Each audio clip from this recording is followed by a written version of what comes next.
Yeah, it's still on my screen. Okay, so when we're done with the show today, go click on it, and it'll reconnect you to Facebook, and then we'll be good. Okay. All right, that's all it is. It's you could actually click it now. I think. I don't want to take a chance of you coming out of the show, but it's just saying every so often it wants you to reconnect your accounts to make sure they're still good. Yeah. I mean, if there's any time to do it, it would be now because it's the intermission. But Yeah, well, try it then. Click on it. It should say like click on this and to connect. don't steal my identity or nothing. Don't worry, you don't want that. I know you don't want that. Say again. I'll take you out for a sec. I'll take him out. All right, we're just doing a little maintenance there. Justin will be back here very shortly. He'll give me a little thumbs up when he's good to go. No, I was correct. I was wanting to correct what you said. I said you said click on the link. I said don't steal my identity, and I said it don't matter. You don't want that anyways. Yeah, I didn't hear it. My bad. Sorry. No, you don't have to kick me. I don't think you have to kick me out of it. I think I'm good now. Yeah, okay. It has a check mark. I'm good to go. Okay. Now No it's green, problem. and now it went away. So I think I'm good now. Yeah, Kelsey's telling me Look the at same thing. I'm the best. Yeah. Oh, did you see that she doesn't want my identity either? No, she was saying what you said. Look above your on the screen. Look near your hat, near the top corner. Yeah, over here. Yeah, you see it? Yeah, what is it? Is it the one of the things? One of the banners. I changed the banner out. Oh, nice. Beautiful. I really like Beautiful. Your buddy did it. Your buddy, your friend, whoever it was, male or female, did a fantastic job.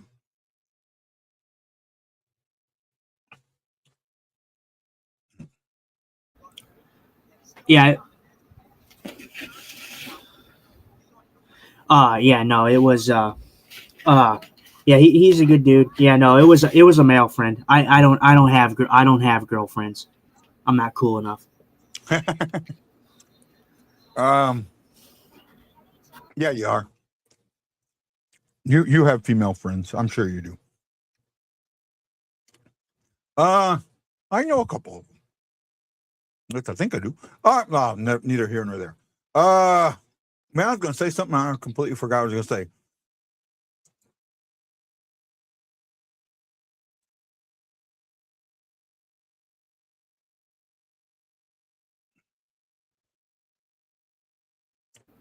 I know what I'm going to here in a minute. Say again? Said I know where I'm going. Just give me a minute. Going where? I said I know where I'm going. Just give me a minute and I'll tell you. Oh, have you seen that? Oh, Kelsey says so. We're not friends. Kelsey's calling you out. Well, we're not friends. Okay, Kelsey, I see how it is. No, she's going. So we're not. You said you don't have any female friends. So we're not friends. Oh no, Kelsey, we're friends. We're friends. Guy says, what were the shots on goal for period 1? 13-2, and the attempts were 17-7. Right? So that's why I don't have much to talk about. It was just a bad period. You know? The shot count was a lot to a little. Yeah. Yeah. Okay. Now, what I'm at is the Twitter comments. Okay. Yeah, we got some time. All right. So this is from the Jankowski gets one for the Canes. So first one. Can we learn how to receive a pass, my lord? Which yes, they were bobbling pucks all over the place. They could not figure out the passing. Lazy players, looks like they're slow. They're in slow motion, no motivation.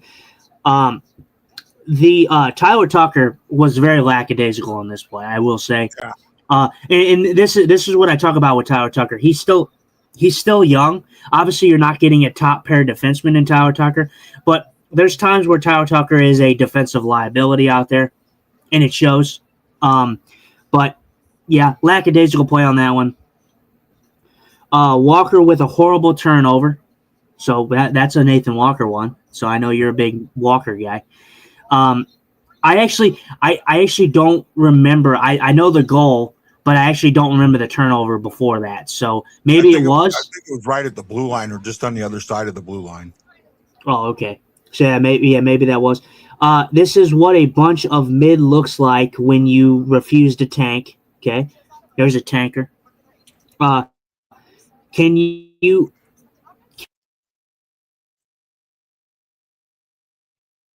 He froze as I put a licorice in my mouth. Did you have that problem? No, you froze. Oh no, I was saying. Someone said, which comment did you hear? This is what a bunch of mid looks like if you refuse to tank. Did you hear that? Yeah. Okay, and then you have, can y'all fix the audio? I can't hear the game. I didn't have that issue, so I don't know what they were on. But Fowler ... at least pretend to try, not a swipe or poke attempt. Tank back on. Define rough move by walks, but my goal will still come through. Sexy goal, can't lie. Walker's season in a nutshell. Benner ain't no hof, which that's a Binnington. Now this is where I can agree with you and say this is a casual Blues fan who has no idea what they're talking about, because this wasn't on Binnington. This was Tyler Tucker getting. Yeah, this was Tyler Tucker getting absolutely just coned. So, and then someone replied to that and said, "LOL, goalies shouldn't be the first to be blamed when the team is losing and outshot 11-1." That I agree with. I agree there too. Reason why Walker hasn't played much this year, just hasn't been good. And I will say, I talked about Nathan Walker. We're big Nathan Walker guys. You like Nathan Walker a lot. Nathan Walker has not shown that type of energy. And yes, he did get that injury, but there is a point where I think that we got to say Nathan Walker just has not been very good this year. The energy just hasn't been there. Yeah. I think he's still dealing with a lot of times when these guys come back from the injury. I mean, when I broke my wrist in 2021.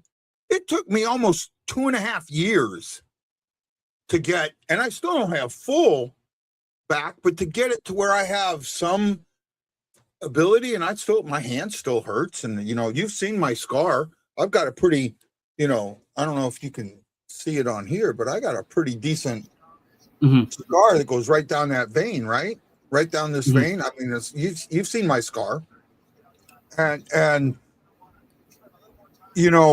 sometimes when these guys have these injuries, they come back and they're good enough to play, but the injury still.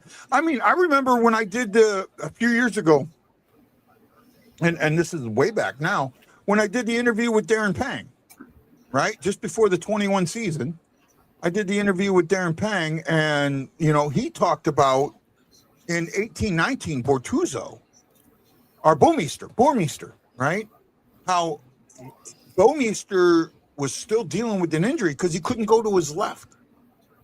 His hip, he couldn't turn to, so he had to turn to the right. So guys up against the boards would force him, would prevent him from going to his right, because they knew he couldn't go to his left, right? And that he was still playing, even though he couldn't completely, go to his left. Reminds me of that. Reminds me of the movie "White Man Can't Jump." Right. So I don't know if you have to hit any other comments before I read these next ones or not. No, go ahead. Just my point of view. Okay.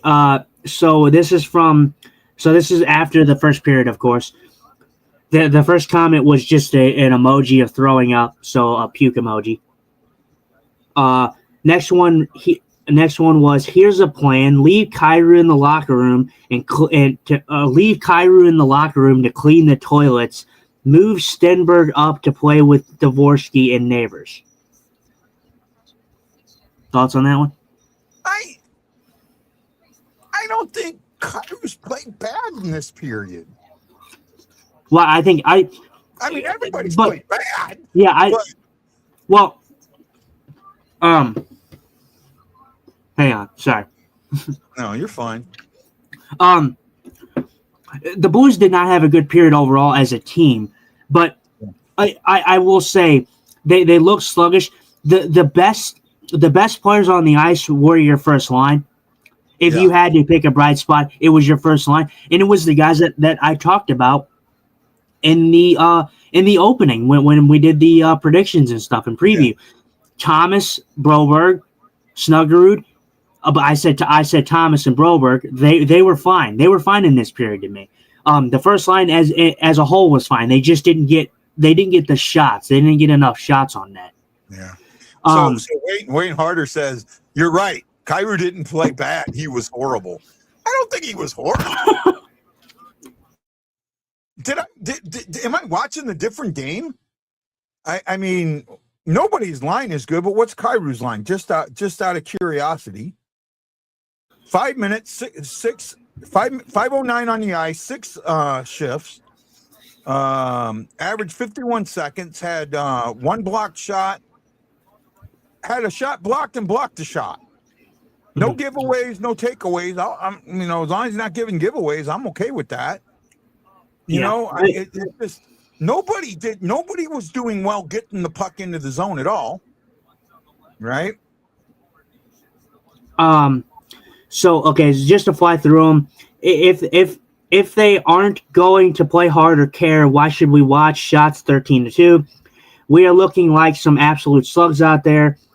This would imply they were there in the first, which they weren't. Guys understand their job tonight. So good. So that's good. So that's a tanker, of course, saying they know their job. Tank. Tank back on, and then tank, and then I won't. Oh, Binnington just pulled a nut. That's a second offer he pulled tonight. But he was able to get back around to the net quick enough.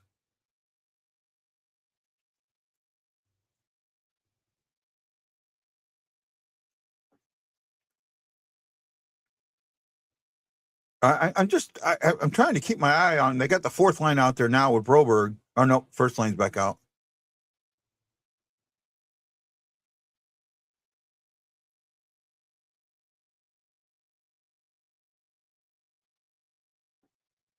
Puck out of play.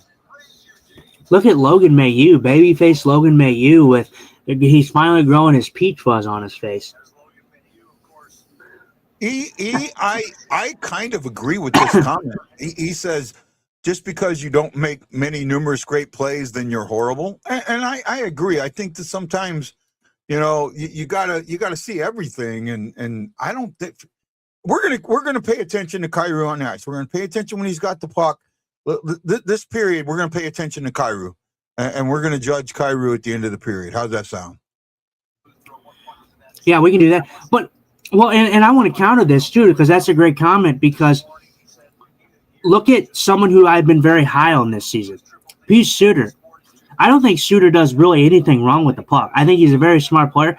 He's not a guy out there creating some highlight reel plays. He's a guy that's playing smart. He plays smart hockey. He has hockey IQ, and he doesn't make like these groundbreaking types of plays, but he does things right. So I think that's an example of a guy not having to make superstar plays all the time and, being bad.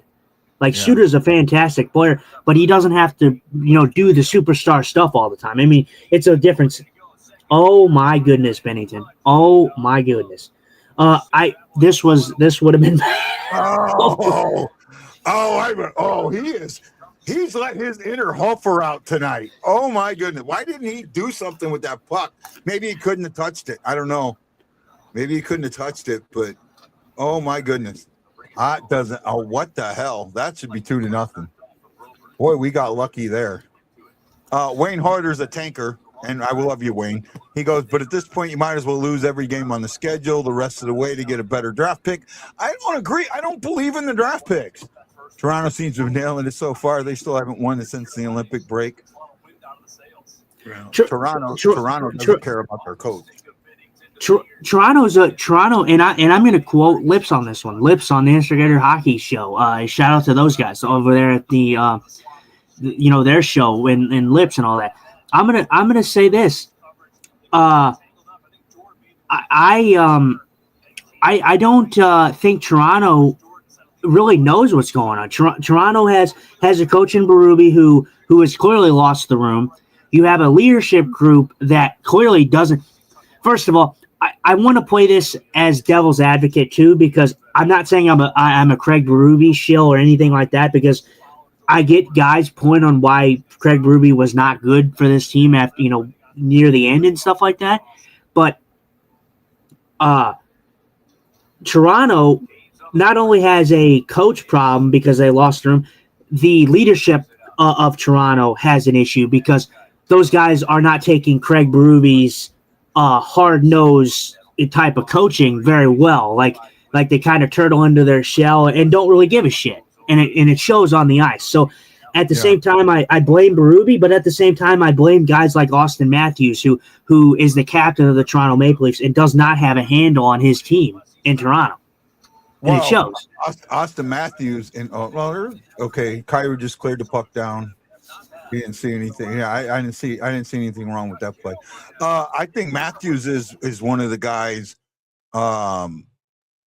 I think Matthews is one of the guys that's just having an issue with Berube, the Berube style, and taking him out of his game, and it's making him look worse.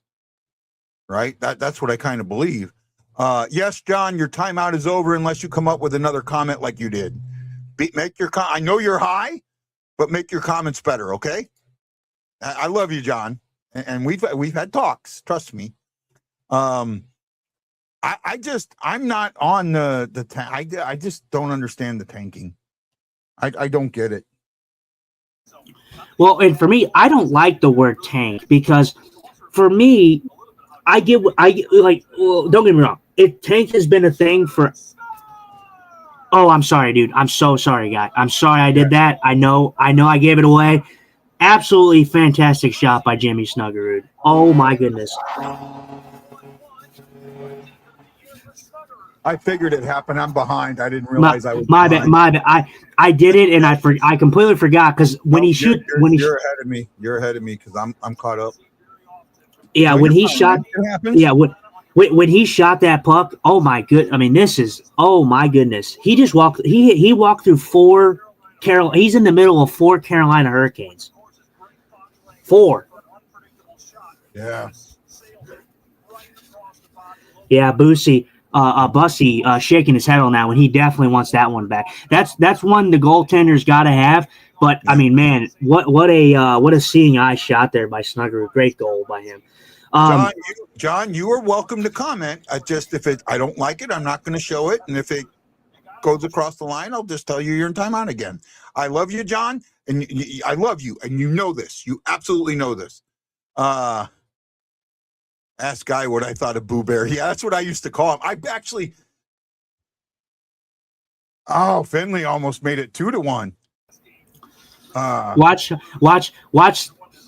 the first half of the season be the worst second half or second period for the Blues, and watch this half be the best period for the Blues down the stretch. God, what a shot. I mean, we've been waiting for that shot. Well, I mean, and he's shown it. For me, Snuggerud's been a guy that he's been there, and obviously it's going to take some development. This is his first actual season, with the Blues and all that. He's not going to go anywhere. He's going to be on this team for a long time.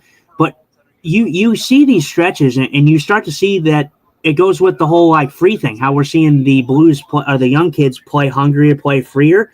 And you see that with Snuggerud. Snuggerud just seems like he just doesn't have a care in the world. He's just going out there and playing his game. Yeah. Now, I will say Binnington has not played the puck as well as Binnington plays the puck. I'm going to admit that right off the get-go. But other than that, he's played well. And Tucker, do something. Oh, Tuck. But see, the thing is I'm going to say the same thing I say about Hofer. I get it. Goalies mishandle the puck. I'm not gonna. It's got to be better. But I'm not going to sit here and say, okay, Binnington this, Binnington that, because goalies playing the puck, it's a hard thing to do. There's not a lot of good puck handling goalies in the league or puck moving goalies in the league. Binnington's up there, but at the same time, it didn't end up in the back of our net, so I don't care.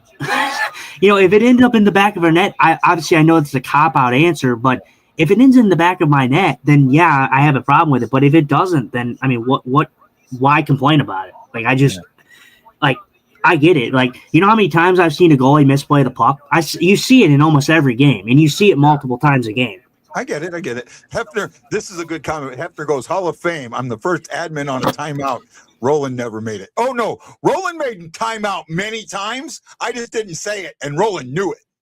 Roland knew when he was in timeout because I get messages right away. If I didn't put Roland's comments, I get messages right away. God, I missed that too. Oh, man, I missed that dude.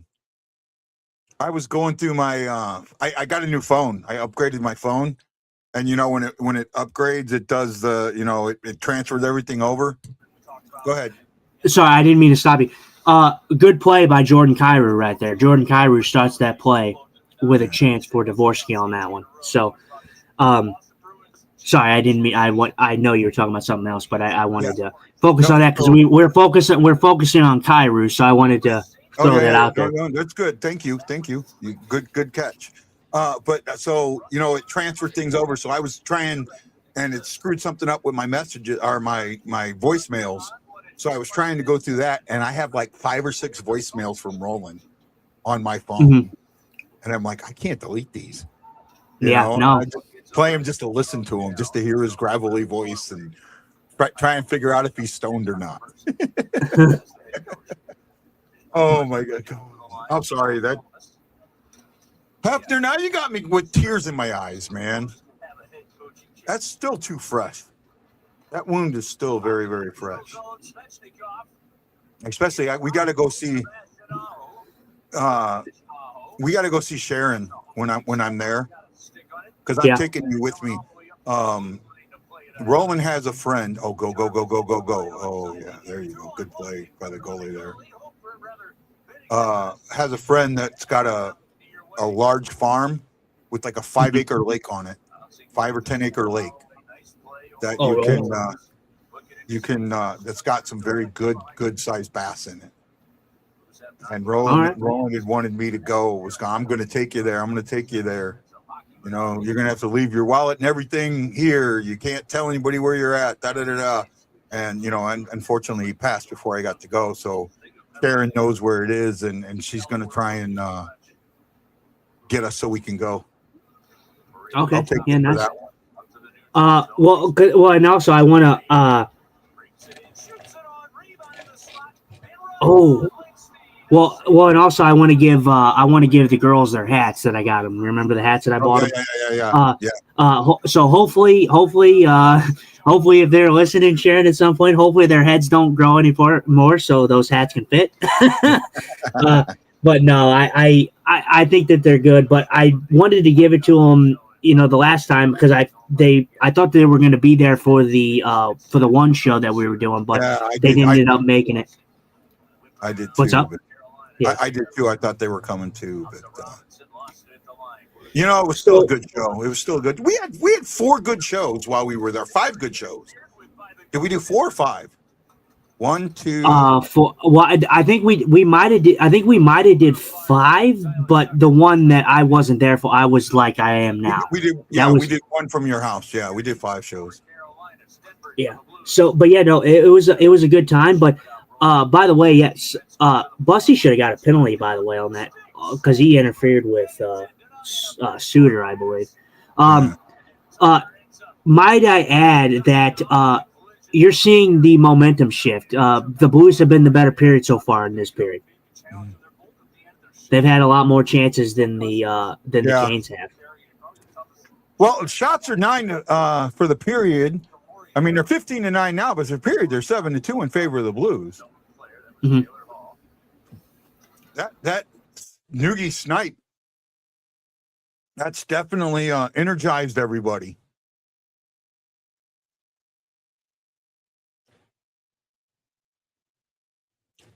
Now it feels like that they've gotten back in the game, and I mean, I don't know, maybe they just, because Carolina is such a good team that they played back a little bit. 2-on-1. Oh wow, good pad save, and the rebound should have gone in, but something happened. We're going in the box. We're in the box for holding.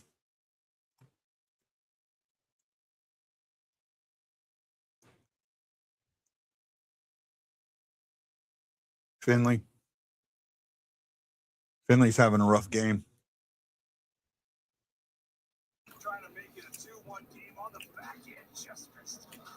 A hold, maybe a hook. I don't. Did he reach out and grab him? I don't think he reached out and grabbed him. Did he? I didn't see. He called a hold. He did this. That's a hold, right? This is hold. No, I know he called a hold, but on the replay that they just showed, it didn't look like he reached out and grabbed him. Though it looked like he had his. Oh, it looked like more like a hook than a hold. Yeah. But that is what it is. But they've kept the whistles away thus far. It's been interesting, but like I said, that's the big thing that we've been talking about on this show for the whole season is consistency. I don't have a problem when the right calls are made. I have a problem when we see inconsistencies from game to game. That is my bigger issue than more so the calls itself. Like in this game, there probably could have been some calls called in this game already. This is the first one, and they've kept the whistles away. So in the next game, in the next game tomorrow against the Edmonton Oilers, we'll have this where we don't have barely any penalties, and then tomorrow we'll have 15. Yeah. So there'll just be no consistency, and I'm not looking forward to that because the Edmonton Oilers and Connor McDavid come into town. So Connor McDavid with the superstar rub, we know we're going to be on the penalty kill quite a bit tomorrow. So hopefully they get their penalty kill special. Well, that's what it tells you right off the get go is who Montgomery looks at as the number one goalie right now. I don't know. I'm sorry. I don't really think that should have been a penalty. If I'm on, I don't really see anything on that one unless I'm missing it. Unless it was just too quick for me to see. I don't really think that should have been a penalty. I think I've seen more in this game that they probably could have called and didn't. Yeah. I mean, I get it because it was on a rush like that, and the 2-on-1, and when it gets broken up, sometimes it gets called. But see, now that's a smart play right there by Binnington, but that's a play that could also really cost you because, like what you just saw right there, the Blues players don't know that he did that, but it's a very smart play. I love Binnington when he does that because he immediately dropped the puck right there because he had a Blues player right there, but they didn't clear it out. Yeah, so I love the play, and if the Blues player was paying attention, the puck would have been cleared. That's why I love when Binnington does that, but risky. It is risky. Right. The reason it's good though is because most teams though they don't think that a goalie's going to do that though. Yeah. Most goalies just cover the puck. They do not throw the puck out like that. Good clear. Yeah, they cover it and they go for face off. And I think with Binnington knowing that Thomas can't take face offs, he just put it right back down. Mm-hmm. Nice play, shooter. Now I think I'm ahead of you. Oh, I'm really? at 924 and counting. Oh, okay.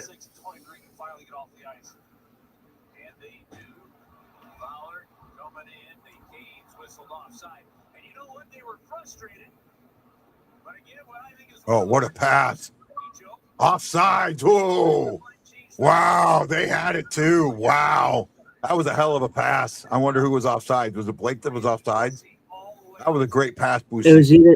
It was either Blake or Stankoven. No, I think it was Stankoven. Stankoven, I think, was off. That was a pass. Oh no, I think it was a player using a line change. So they were on a line change, and they yeah.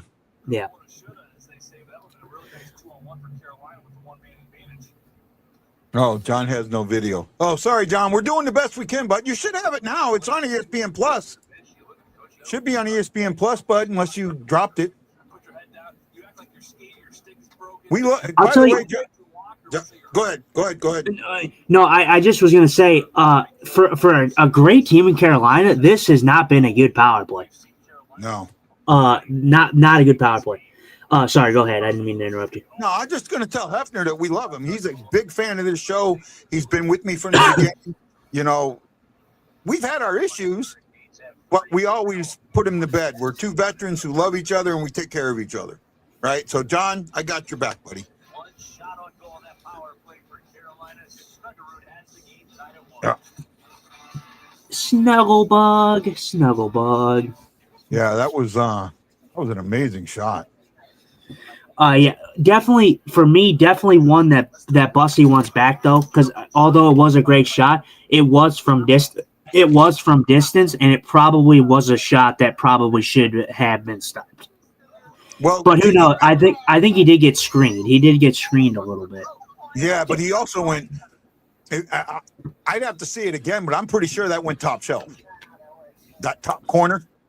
It might have. It might have just had eyes, like I said. But like I said, when a goaltender, usually goalies are pretty good judges of like when they let a goal in, and you see their reaction. If you saw Bussy after this goal, he was hanging his head and doing this. So that tells me that he definitely thinks he should have had that one.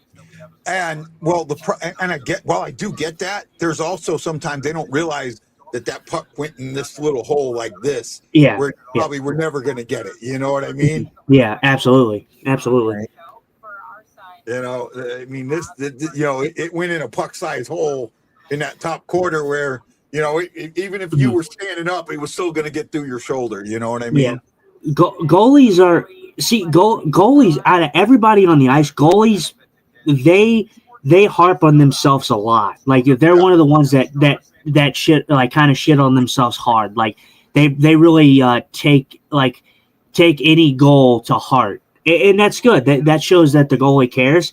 Like, and not every goalie is going to stop every puck. I mean, you're not going to have chances on some goals, and even when you don't have chances, the goalie still hates letting those goals in, even if they don't have a shot, because they're just competitors, man. The goalies are they're hard nosed. They're definitely in their own head for sure. Let's see. Oh, second period goal differential. We're tied for second in the league. Yeah, they're +8. We're -29 last. Hey, at least minus 29 I'll take, you know. well, yeah, in the first half, I guess, or whatever. But in the last games out of the break, we have the tied for second goal differential in the second period. Which is we've been good at the second period here as of late, which we weren't in the first half.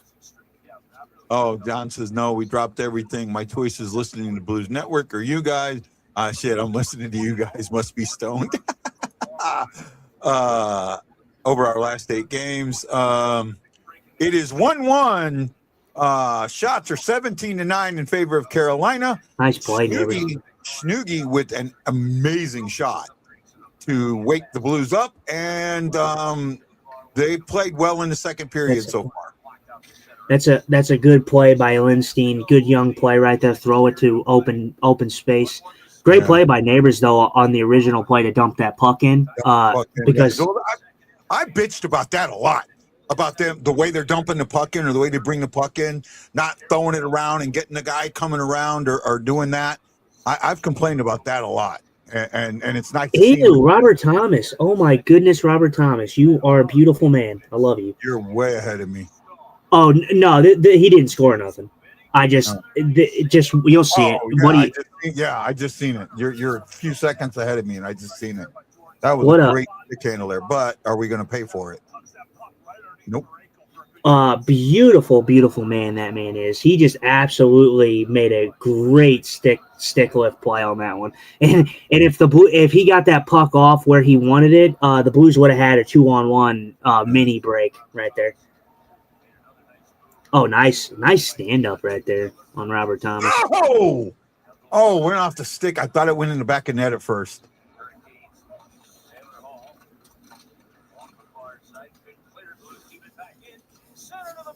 Oh, yeah, it hit like the shaft of his stick.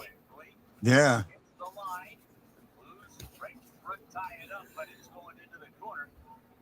Hey, Justin. I don't think I say this enough. Thank you for being on the show and watching the game with me. I appreciate you. Yeah, for sure. It's a fun time. I definitely enjoy it. I appreciate you. Like I said, it all comes back to you giving me a shot. You know.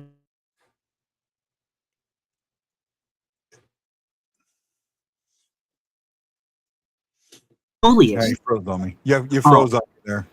I said, yeah, no. I mean, it like I enjoyed it. It all comes back to you giving me a shot on the show and letting me get my voice out there. And you're like, oh, this Justin kid, man, he's cool, man. He's the coolest.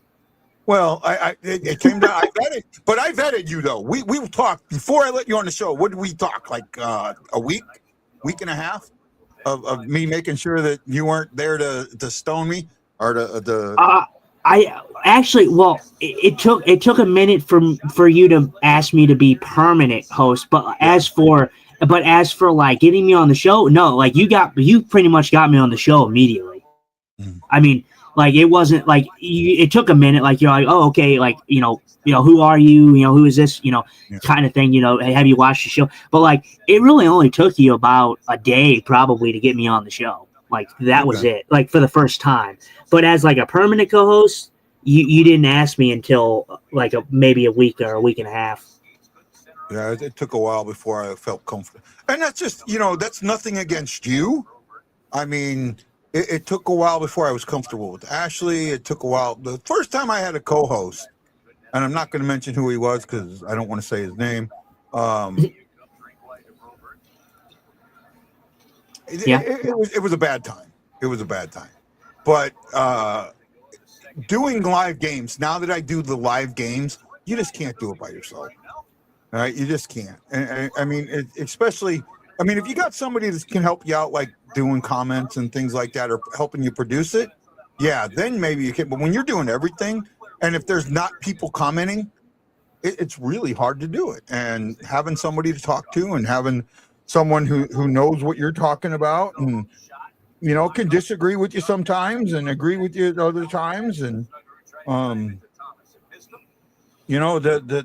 that's what it's all about.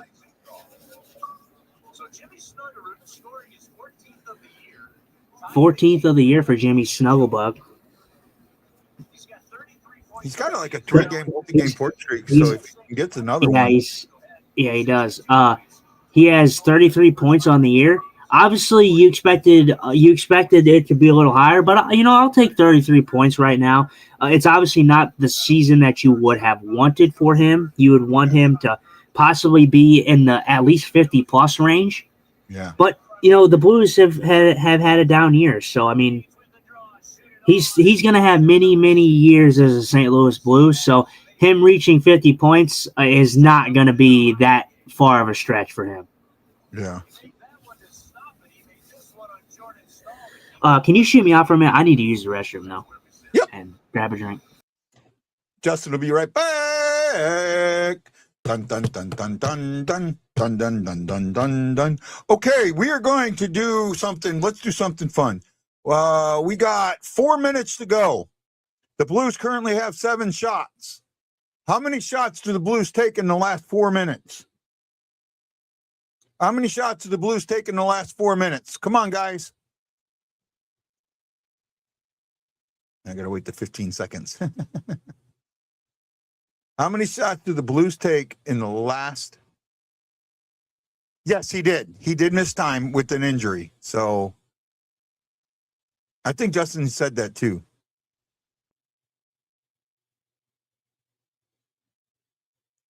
How many shots do the Blues take in the last 4 minutes? Everybody's been good, man. Everybody's been good, John.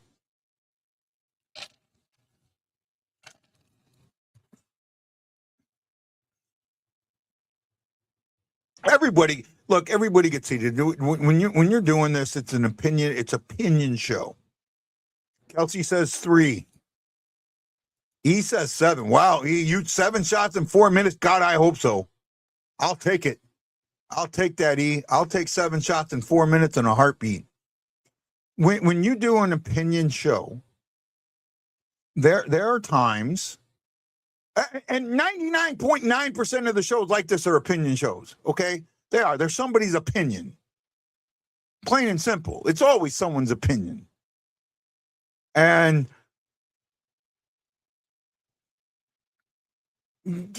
things can get heated.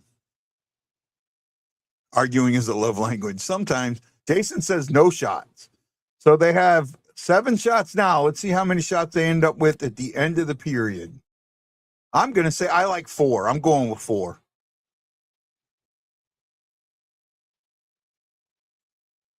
Welcome, Jason. Oh, we got 11 hearts today. I didn't talk to the hearts. Can't see all the names today. Uh-oh.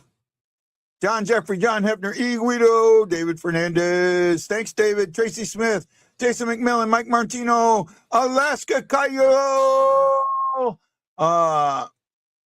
Maisie Strahan. Thank you. Delayed penalty. Blues going back in the box. So much for the shots. Not good. Thank you. We appreciate each and every one of you. Lindstein with a hold. Come on. The guy I picked to have a game goes on with a hold. Okay. Yeah, now I see it. I'll give it. Yeah. Well, I see that both ways. I see him getting held too. But, okay. Clear it, Suter. Make sure we clear it.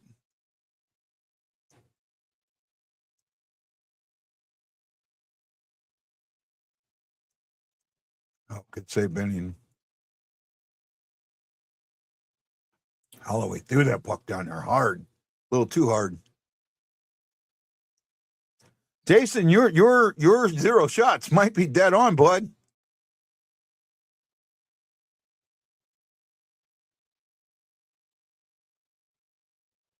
Keep them playing out. Keep them playing to the outside. Keep playing to the outside.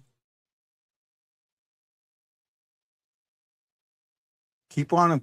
Oh, there we go.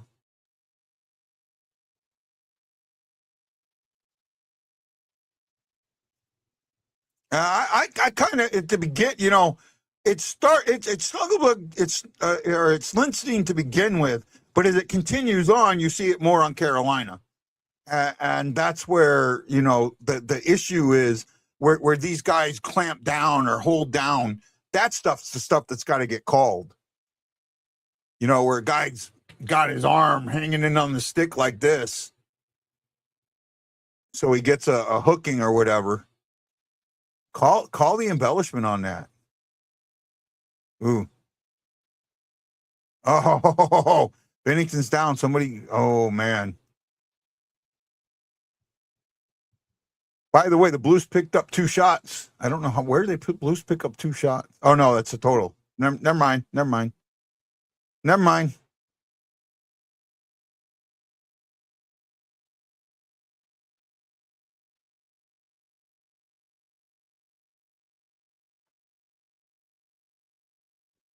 John, now you're about to go back in timeout. That comment's a little on the edge. Not officially in timeout, but a little on the edge.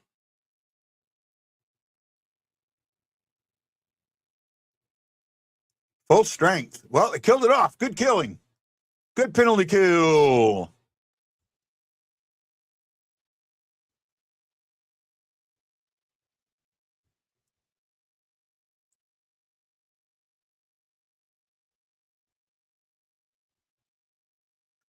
Oh, nice.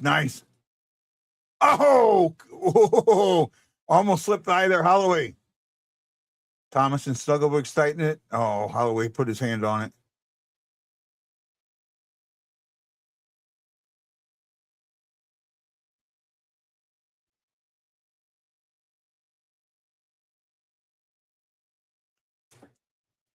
Strong period so far.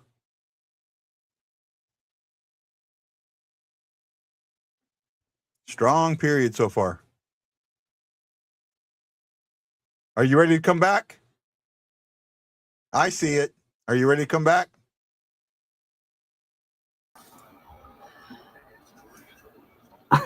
I had to do that because I was in there for like 2 minutes. You can waiting. pop yourself in. You can pop yourself back in. Again, guy, I still don't know how to. I don't know how you even click us out. Okay. Because if I could click myself out, I wouldn't even ask you to be clicked out. I would just click myself out. Do you see the little boxes at the bottom with our pictures? If you probably click on that, it should say remove or enter studio. Oh yeah. Oh yeah. Remove from stage. Yeah. All right. When you're removed from the studio, you can put yourself back in. Well, that's the end of the second period, and the Blues got one shot. So Jason was the closest with 0 shots. Right? The Blues didn't have. Wait, the Blues had no. The Blues didn't have. While you were away, I was asking just to do something, to play a game, saying how many shots did the Blues get in the last 4 minutes? Oh, right. Just trying to have a little fun. But they also had to kill 2 power plays. So 1 power play. No, they had 2 power. The last 4 minutes. Oh, the last 4 minutes. Well. The trajectory of the period was going a little in the opposite direction because the Blues played a good first half of that period, and then they had that first power play, and then or penalty kill, and then they did good on it. Carolina didn't really amount to anything, but then they get that second one there. And it's still a strong period. I like what the Blues did in that period. They definitely came back and bounced back after that first period. They felt more connected.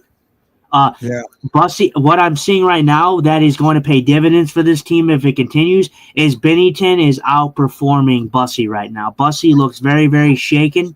Yeah. Binnington looks very calm. He looks Binnington-esque tonight. Yeah. And Bussy, he's been falling all over the place. He's been like not being able to stay on his skates. Yeah, I mean, he looks nervous in there, as Jordan Binnington would say. Other than shots are a lot closer than you would think, right? Shots are 21-10.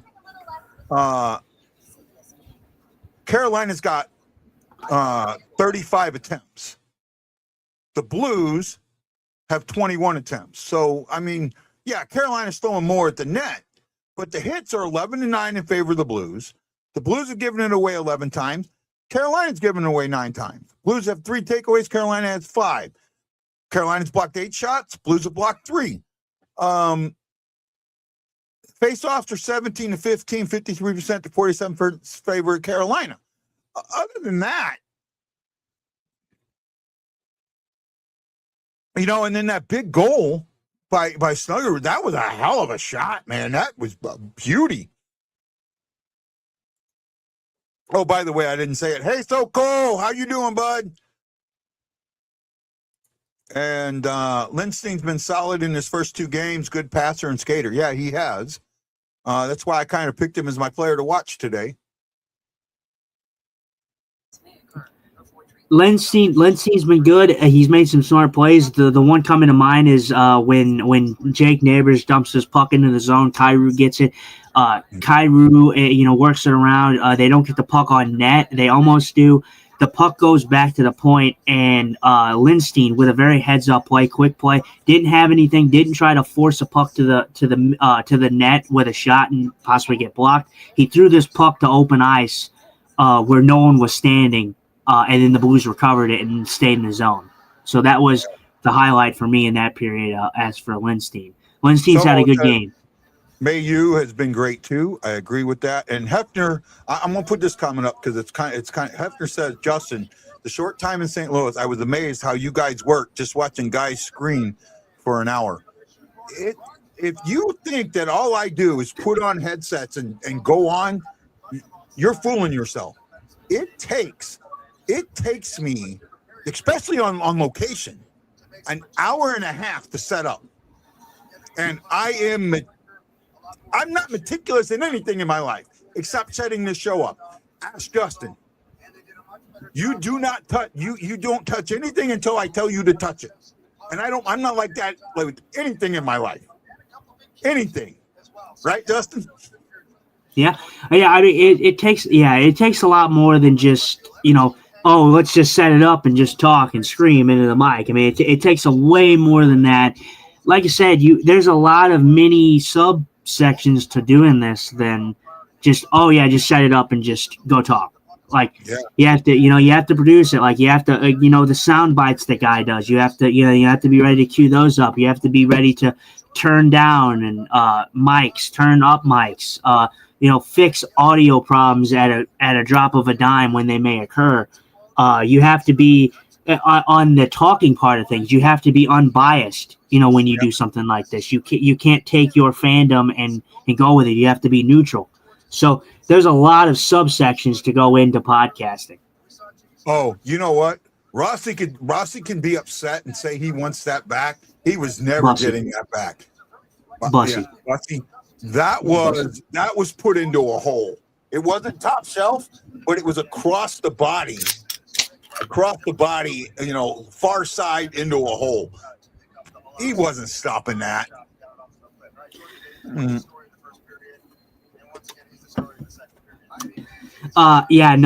It was definitely a great shot. Like I said, Jimmy Snuggerud is going to be great for this team, to be honest.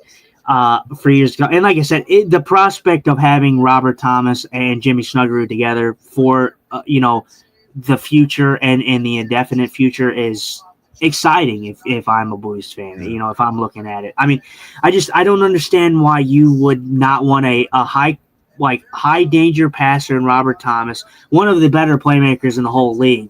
Yeah, with a guy in Jimmy Snuggerud who can absolutely rifle that puck. Yeah. No, I agree with you. I didn't.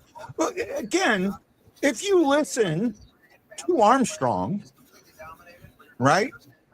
If you, Thomas is 27, but 20. And actually, I think Thomas is 26 and Kairu's 27. But I could be wrong. I think Kairu's a year older than Thomas, and I'm going to look it up here real quick. They're pretty close. I think Robert Thomas. I don't know when Robert Thomas. I think Robert Thomas is still 26, right? Yeah, he is. Or is He's he 26 and Kyrie's 27. Yeah, because the reason I knew that is because me and Thomas are the same age. But Thomas, I think Thomas. When's his birthday? His birthday is July. I think it's like summertime. I think is his birthday. I could be wrong. That could be completely wrong. I don't know. But I'm looking it up now. Well, actually, I want to say July. I want to say like July 2nd, maybe. I don't know why that sounds. Yeah, actually, you're right. July 2nd, 1999. Mind you, don't get me wrong. Hey, Robert Thomas, if you're watching this, I'm not stalking you, buddy. I'm not stalking you. I saw it once, and I'm pretty good with memory. So the reason I knew that you were 26 was because I'm 26. So me and Robert Thomas are the same age. He's older than me by, let's see, June, August, September, October, November. So he's older than me by 4 months. So Kelsey, my daughter will love my daughter, and we love all hockey, Kelsey. So it doesn't matter. She says, unrelated to Blues hockey, but kind of fun. The PWHL gets its first national broadcast on the 28th. My oldest daughter has absolutely becoming a PWHL fan. She loves Seattle. She followed the U.S. women's hockey team to a T. Like she was telling me stats. And this girl does not like sports. But she's going to the Blues game in L.A. She is going to the Blues game in L.A. So, yep. Trying to get things back to where I was. with doing this show, especially on location, right? You don't know. A lot of times I come in, I don't know what the sound system set up, and I don't have speakers, right? I don't have like the speakers that I can set up on a table and put in that way so we have sound out. So I've got to worry about that kind of stuff, and there's a lot that goes into it, and not only that, when my camera, that thing, I treat that like I do a newborn. Yeah, ask Justin. I almost went to jail over my camera. I'm 10 years older than you, I think, something like that. Am I right? You remember what I'm talking about, Justin? Oh, absolutely. Yeah, you could see the vein popping out of the top of his forehead. Yeah, no. But then again, there was a situation where, well, we had the two situations, but the one was handled a little better.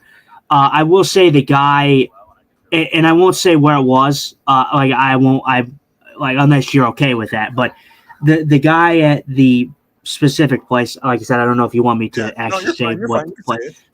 So the guy at the Vitale Hideaway, this was the Vitale Hideaway one where he didn't really have any care in the world, and he was kind of a dick about it, if I'm honest. Yeah. This is a $4,000 camera. Yeah. And he's being very lackadaisical. About having a chair to put his food on. Yeah. So that was the wrong situation. As for the so I can't remember the place that was closest to me, the last show, my mom's birthday show. The Elks Club. The Elks Club. They handled it good. That was a situation where you were a little bit more hesitant, and you were more paranoid than anything. Like, no one was really rude about it. Everybody did pretty good with not being around. The reason I was more paranoid there is because the tallies, nobody was walking regularly in front of it. Where it was consistently walking right in front of the right by the camera, right by the tripod, even and moving. Like, I set chairs around and then moving the chairs. You know, so that was. And then we got the guy that from there that he ended up just sitting there and like, nope, go around. So yeah, they we had good lives everywhere we went. We had good lives, right? We were able to set up. We were able to take care of things, And I'm going to look at possibly when I'm home this time with you, getting a speaker or two that I can just leave with you, right? Mm-hmm. So that way we have something, at least something that we can back on. To fall back on. We have some type of audio out while we're at a remote, right? Especially with the quality of our soundboards. Yeah, for sure. High danger chances are 13-2 in favor of the Canes.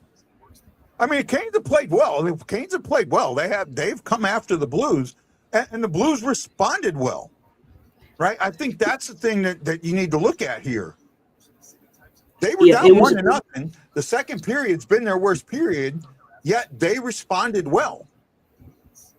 Yeah, I mean, it was a tale of two periods. Like I said, I don't think the Blues were like, oh my God, they were so dominant. But in the first portion of that period, especially, they were the better team, and they flipped it on its head. It was the Carolina Hurricanes controlled the first period, and then the Blues switched it up, and they played their game, the Blues game that you're expecting to see, and they really did well for themselves in the second period. I thought that they were the better team. I think Carolina was the better team in the first period, and I think the Blues were the better team in the second period. Yeah. No, I'm with you. I agree with that. Out of town scoreboard, Sharks at the end of 2 are up 2-0 on the Bruins. Caps and Sabres are tied, getting ready to start the third. Also getting ready to start the third, the Leafs and Ducks are tied at 3. The Lightning are up 1-0 at the end of 2. In the third period, Panthers and Blue Jackets are tied at 1 with 17:32 to go. Flames are doubling up the Devils 4-2 at the end of 2. At the end of one, the Stars are up 3-0 on the Oilers. I'm glad that both teams are playing tonight and both teams are on the road. That helps us a little bit. They're closer though. Flyers are up 1-0 on the Wild at the end of one, and Rangers are up 1-0 on the Jets at the end of one. A little bit later tonight, the Blackhawks were in Utah. Nashville is in Vancouver.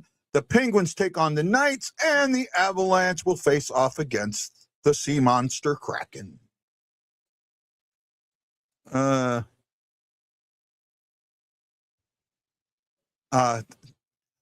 the thing is, oh no, E, you don't have to be sorry, but I'm just saying, man, I think I'm 10 years older than you, E. I mean, I don't think you're in your 40s yet, and I'm pushing 57. Right? So, I'm looking forward to. I'm planning my trip. We may only get 1 or 2 games, but we're going to do shows. I'm planning on doing another Vitaly Hideaway, the pregame show, or preseason show. Right? That's worth it to me. I absolutely think it's worth it to do a pregame show up there. You know, we'll probably do something at the Elks again. We'll work with them. We can do something at the Elks. We can. We always have. And I can't think of the pizza place open to us.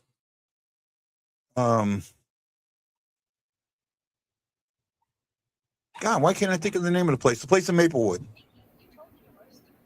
Oh, Cusamanos. Cusamanos, yeah, thank you. We have Cusamanos, and there might be a few other places that pop up. You know, we just got to keep working with it and see what it'll do.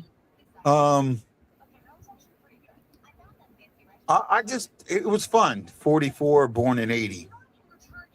Yeah, I'm 12 years older than you. Yeah. So, E, you're just barely a Gen Xer. Just barely. You like sneaked in.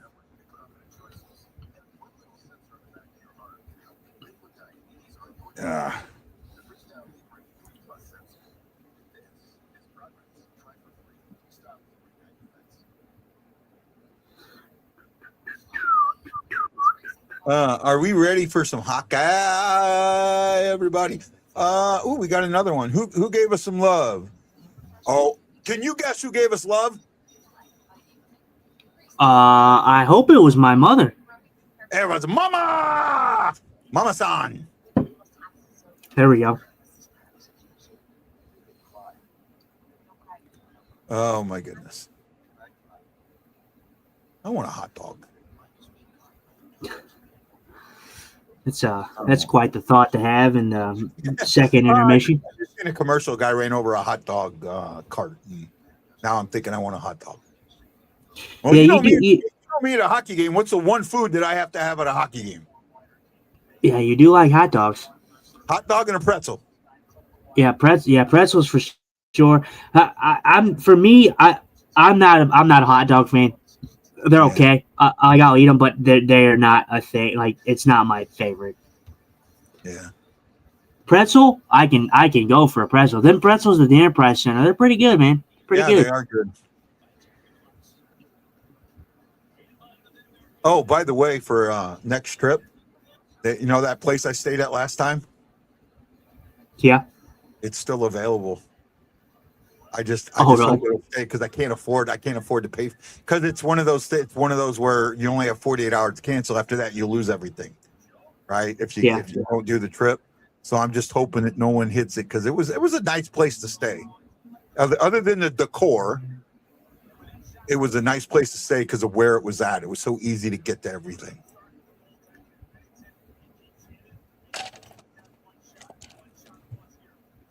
You know what I mean? Yeah, for sure.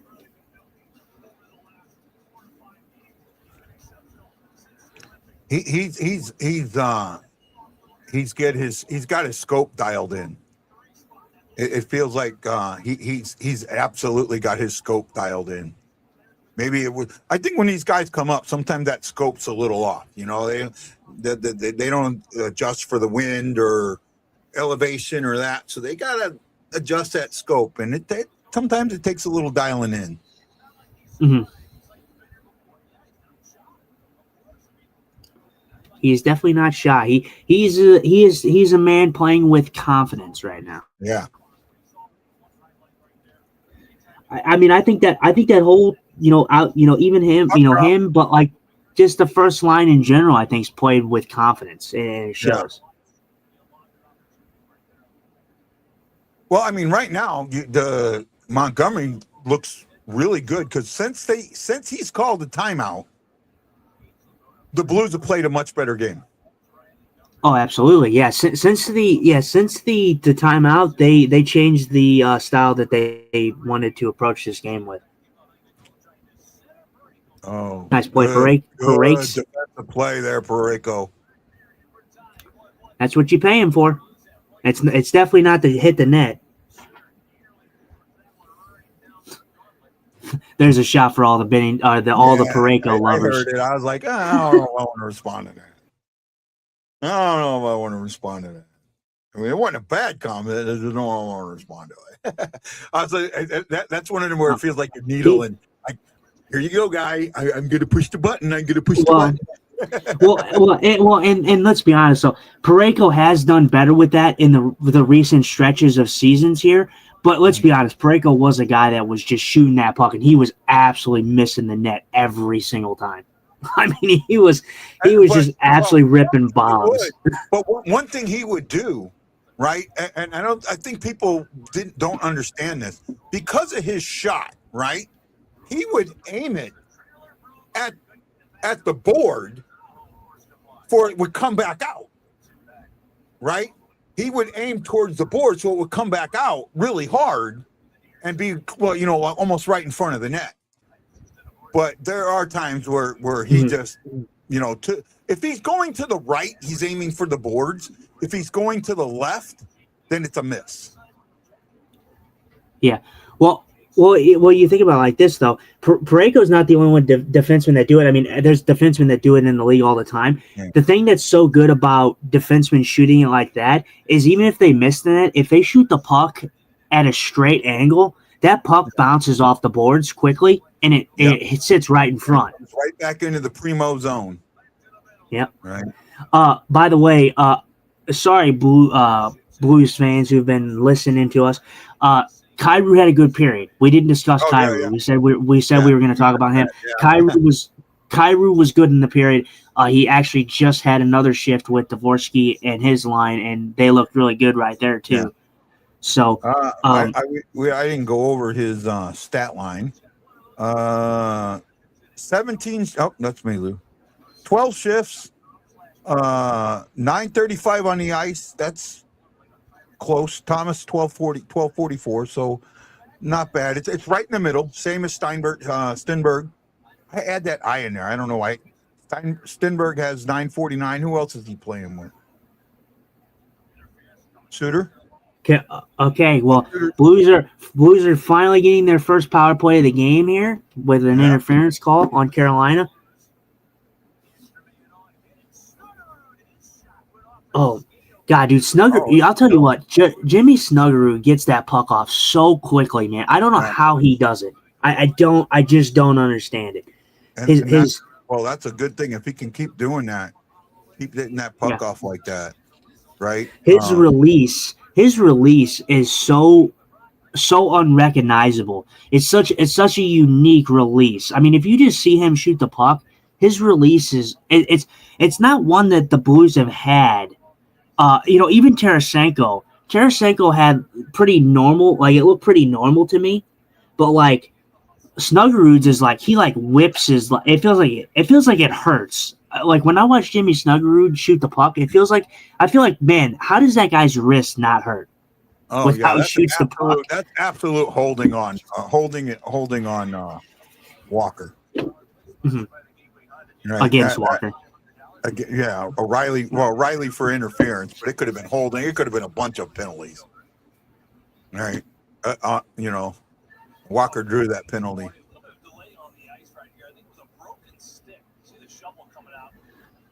There you go. The right play there. There. I mean, it kind of slows the Blues' momentum a little bit, but Blood on the ice. yeah, broken stick. I think they said. Yeah, but normally they don't scrape for a broken stick. Power play for us.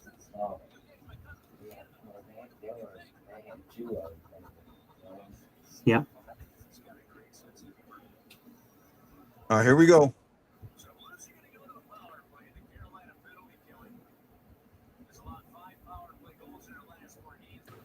So five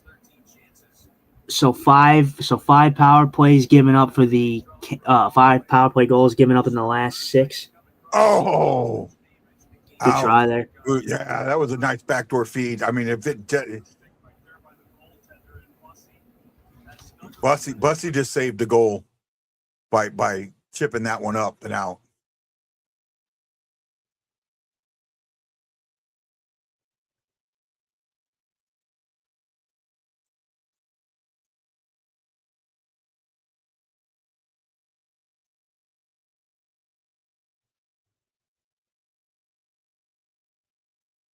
Yeah, follow would lost the face off there. That's another good point. Like I said, missing a guy like Robert Thomas on the face off. I mean, don't get me wrong, Thomas is not some face off guru. I mean, but he's very good on the dot for the Blues. So having him out is very tough for the face off. Oh, Boberg went down. It's going to be offside. Ew, Philip Broberg though. Tripped? No, he didn't. He fell. He lost an edge, but ew, what a it was offsides, but what a freaking play by Philip Broberg. Yeah. Ew, that was disgusting. Yeah. That was disgusting. Oh my goodness. I don't know how that was offsides. It was offside. Well, because he went into the zone and he twisted it around. His skates were, yeah. Yeah. Actually, if he would have kept it, if he would have kept that on his stick and just kept sliding, then he wouldn't have been offsides. Still, though, even though it was offsides, that play was disgusting. The fact that he just spin a rama past that Thomas or whoever he passed it to, it might have been Kyrou. Yeah, I think it was Holloway. I think it was Holloway. Yeah, that was gross.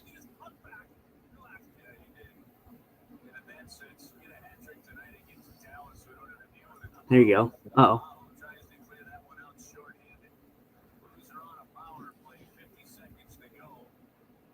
Got to get it in. That's a good. That was a good take. That's funny. Yeah. Oh. Yeah. Breakaway. 2-on-1. Ew. Guy. Wow.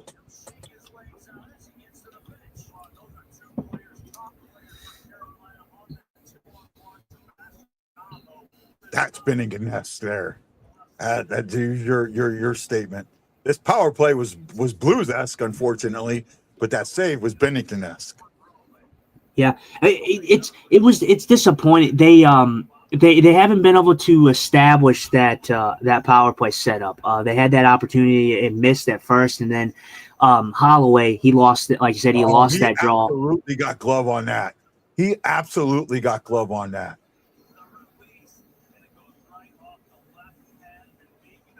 No, I think I don't know. He might have got a glove. I think he got the post or pad. I think it hit the pad. It looked like at the other view, it looks like the glove knocks it down to the pad.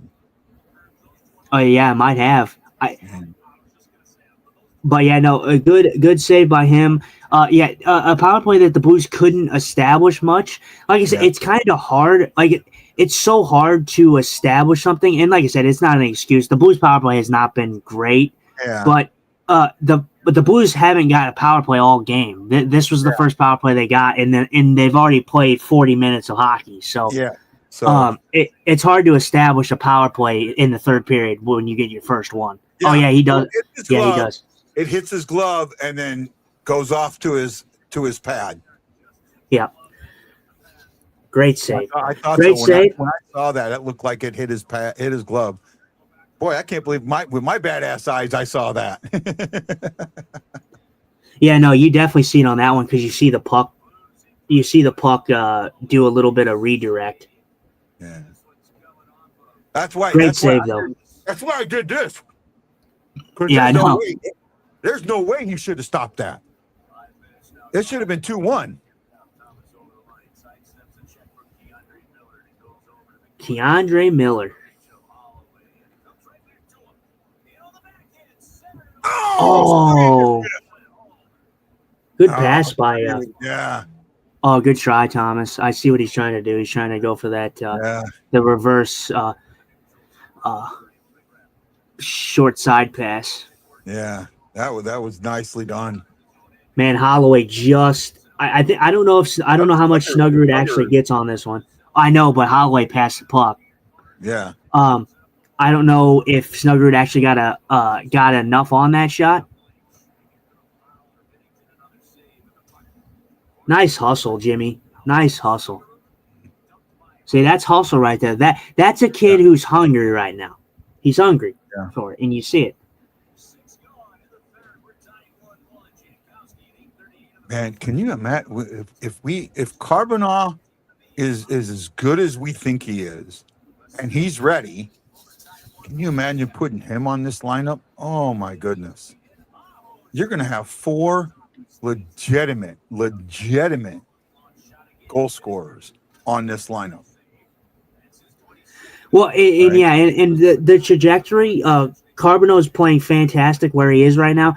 As for his trajectory, I don't know if Justin Carbonell is going to be some Jimmy Snuggerud when it comes to scoring, but Carbonell is going to be good for this team because of how he plays. He's going to be a Dylan Holloway-esque player. He's going to be a Snuggerud type of player where he is he's capable of scoring, but he's going to be a blue collar guy, which makes him fit in this organization like a glove. I actually think he's going to be more of a sniper. And that's good. I said that's good. If that's what you're getting from Justin Carbonell, like I said, what we saw in the camp and in the preseason, that was a small sample size. I don't get to watch him like where he is right now. I don't get to watch him play where he is at right now. So I don't know what we're getting. I keep checking, the Luke Corrick and a couple of the others do like the Springfield report or the prospect report. And I do read those. I read things more than I do listen to the podcast. And reading those,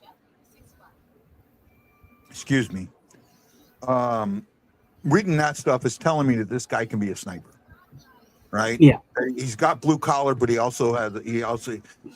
a blue collar sniper, and those are rare, very rare.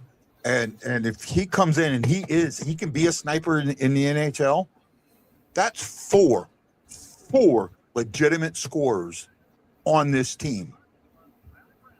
Kyrou, Snuggerud, Neighbors, Carbonell.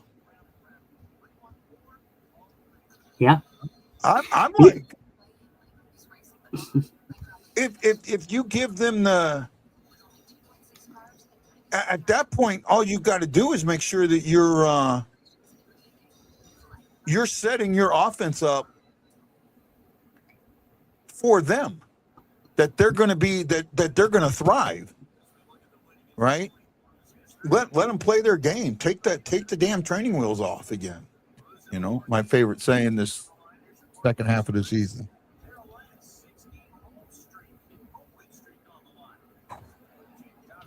Carolina has a win streak on the line here at home, I think. You weren't here. I mentioned that at the beginning of the show. Oh.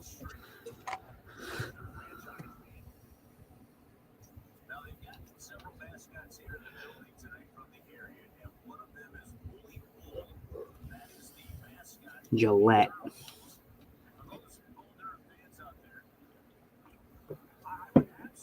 There he is, Rob Brindamore in all his glory.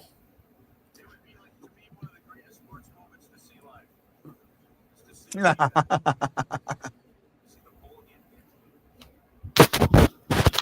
we haven't got any comments. We need to get some comments flowing in here.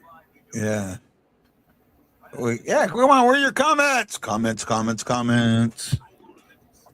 on, we lose everybody. Remember, you help make this show. I always say it's for the fans, by the fans, for the fans, and about the fans. You guys are the ones that do it. How are the Blues when Rod Brindamore was here to now? That's a tough.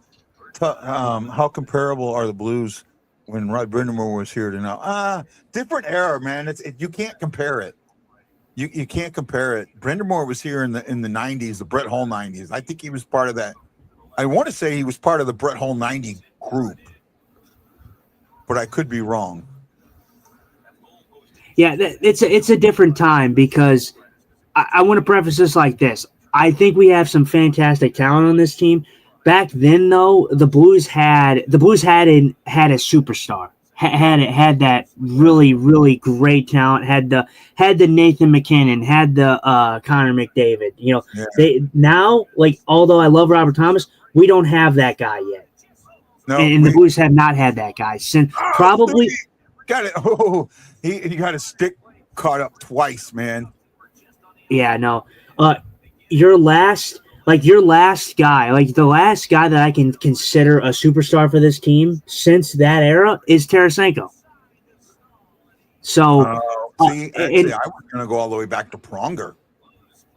Oh, well, Pronger too, but I think he was in that era too, though. So he was in that kind of in that. McGinnis was in that era. I think Pronger was a little after, or I think Pronger was a little after. I could be wrong. Mm-hmm. Well, but still, it's just a different time. I think the Blues back then they actually had some really great players, and they have great players now. But I think Guy gets what I mean. Like, they actually had a superstar. They actually had a clear number one. They're Connor McDavid. They're Nathan McKinnon.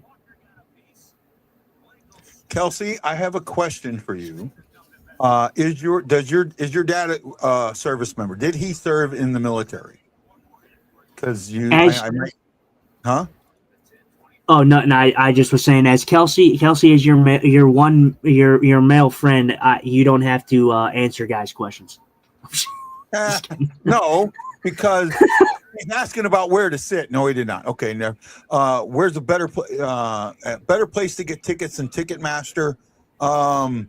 Really, the Blue site is the best. StubHub, or actually no. TickPicks. TickPicks. Because you get my tickets. That's where I got some of our tickets from, and I got a good deal there. Yeah. At TickPicks.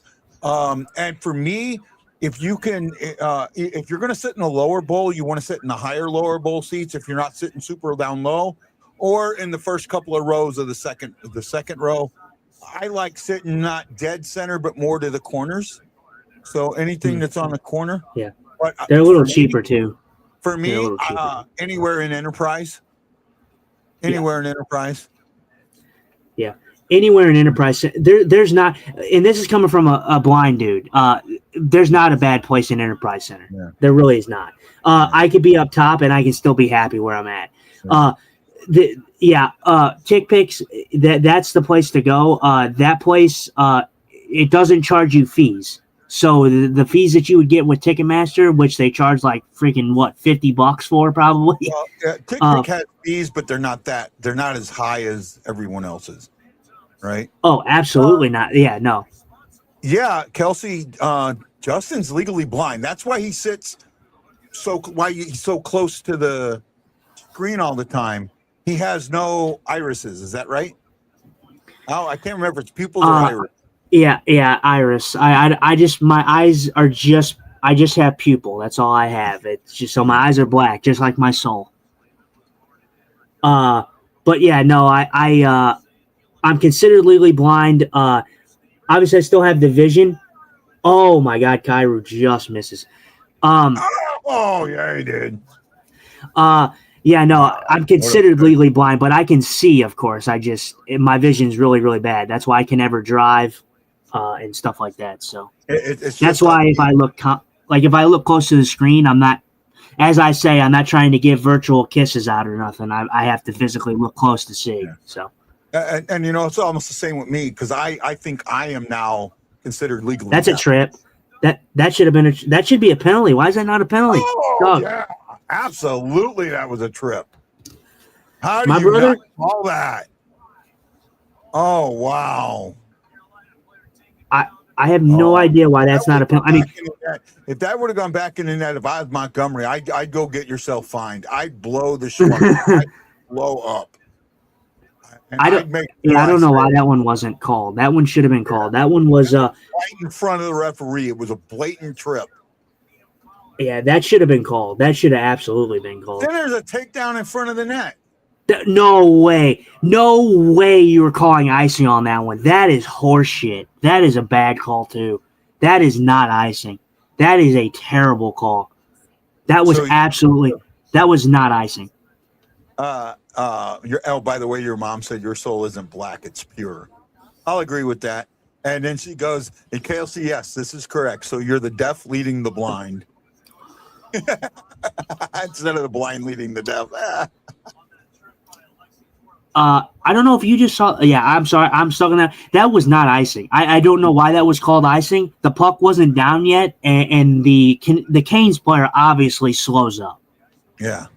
So that should have nulled the icing. Yeah, that should have definitely not been icing. Yeah.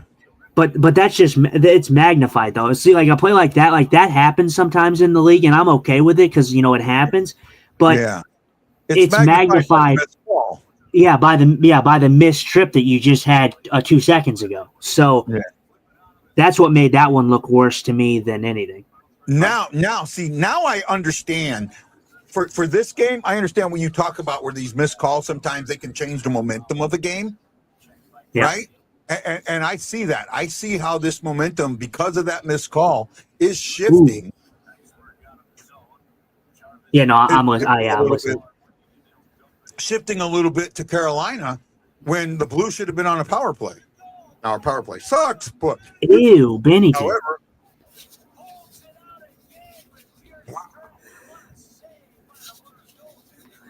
yeah, but then, like you just said, you're seeing why like a thing like that could cause a change in momentum, and you kind of see it. I don't think the Canes have completely grabbed it. I think the Blues have done a pretty good job of staying mentally tough in this game. Yeah. But that's kind of what I'm talking about. Like, I'm all for let the boys play. Unless it's something egregious, let the boys play. I don't have no problem with it. But that right there, what you just saw, Torpchenko got blatantly tripped in open ice. That should have 100% been a penalty. Yeah, I agree with you there. I absolutely agree with you there. But still tied 1-1. It's been a good game. I enjoy when the Blues play the Canes. It's for me, honestly, it's not the most. Now, to the eye, is it the most exhilarating games against the Canes? No, I don't think the Canes and the Blues have really a great history of good games against one another. But I think when both teams are on their game, I think it could be fun. So I've had fun in this one for the most part. But yeah, no, there's just teams that I rank above some others that I just find interesting and enjoyable to watch when the Blues play. And the Blues are touted, actually, for most people. They say the Blues are one of the most boring teams to watch. And honestly, when the Blues are on their game, I don't think they're boring at all. I think they're very good to watch. I think they're very exciting. But, I'm a Blues fan, so there's a little bias there. But I think it's true for any team. If your team's on fire and your team's playing how they can play, they're exciting to watch. But I just think the Blues style is very fun to watch when they're on their game. World Baseball Classic tomorrow. Will Canada do what the USA did to them and beat them in their own game? Hope not, but World Baseball Classic. Canada versus the USA, and Canada's the higher seed, actually. Yeah.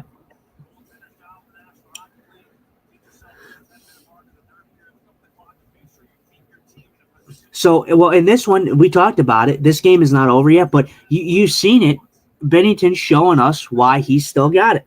Yeah. In this game. Yeah, you put that up. Well, he's so what, if he's the number one, and So I'm Blues seeing go GAA leaders since Olympic break. The Blues are number 1. Yeah. I'm telling you, there's just something about this team after a break that is just it's honestly just I wonder if nuts. they got some time to bond. I wonder if they got some time to bond. Yeah, I wonder well, if I mean that's true, but at the same time though, the Blues had a lot of players in the Olympics, like a lot of guys out, and although that obviously that doesn't mean that that's not the case, but I just feel like this is a thing that we've been talking about with this Blues team for a while now. The Blues start slow, and then in the second half, they just somehow turn into a different team. yeah. It's weird. It's very, very weird.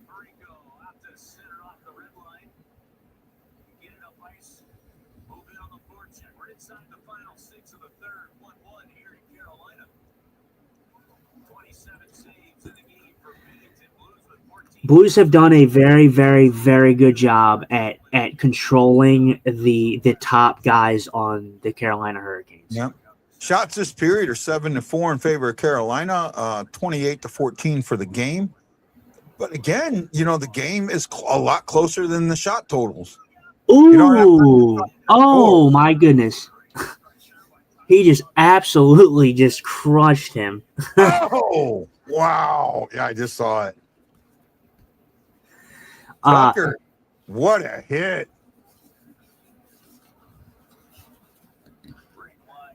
Oh, nice pass! What a pass by Snuggerud. Pass that back. Yeah, I mean, you're just seeing it. This top line, I mean, they are so hungry. Oh my God!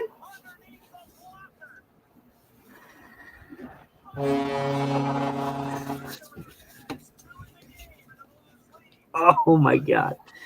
You're seeing it, man. You're seeing it though. You're seeing the hunger from this first line. It is so evident to watch on the ice. Yeah. Wow. I mean, this is good, man. I mean, this is great for obviously Snuggerud, but this is great. I mean, first of all, we're missing one piece, Dylan Holloway. We've been talking about him, about how are the Blues going to sign him? Are they going to give him what he wants?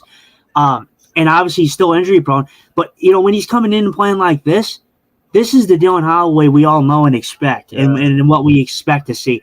And he's definitely a piece in there that I'm not gonna. I've been talking about a lot about Snuggerud and Thomas, but he's just as much as part of that line as the other two. Smile on his face though. Look at the smile. I mean, he's like, I'm doing what I'm supposed to do now. Yeah, like I can play. It's like I can play my game now. Like I always wondered if he felt like he couldn't play his game before.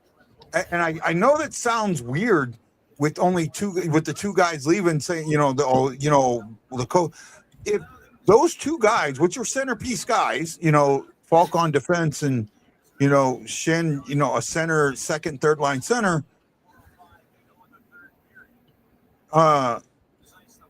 second, third line center, could have slowed this team down a lot, Yeah,